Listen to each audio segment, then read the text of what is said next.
साधु महात्मा को आटा चावल दाल या कुछ भी भिक्षा देते हैं, तो अगर उसको बेच के अगर मदिरा पान करता हो तो गलत है। आप भी गलत फल के भागी बनेंगे। हमारे घर कोई मतलब मांगने आए तो हमें प्रार्थना करनी चाहिए कि आप बैठकर रोटी दाल भर पेट चाय पा लीजिए, या आपकी इच्छा है तो 2 रोटी ले लीजिए, ऐसी प्रार्थना कर देनी चाहिए। अन्न है, रुपया है, बहुत देख समझ के देखना चाहिए। अगर बोले तुम्हें श्राप लगेगा, अगर इतनी सामर्थ्य होती तो घर घर भटकते काहे को।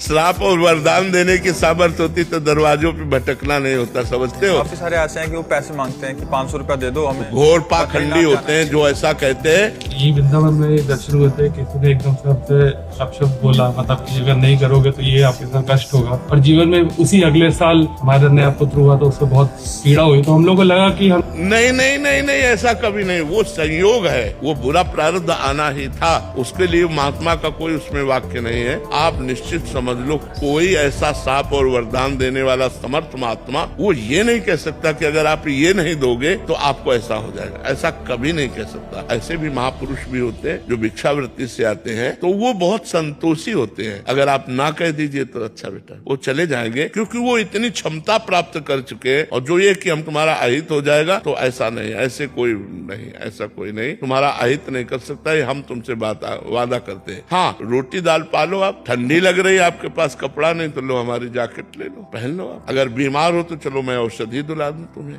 इतनी सेवा तो हम कर सकते हैं। इसके आगे रुपया हमें जहाँ देना है वहाँ बहुत होश में देना है, और ये बेच लेगा इसको भी बहुत होश में देना है, क्योंकि वो शराब पीता है, मांस खाता है, तो उसके भागीदार हम भी तो बनते हैं ना। इसलिए दान सुपात्र को देना चाहिए।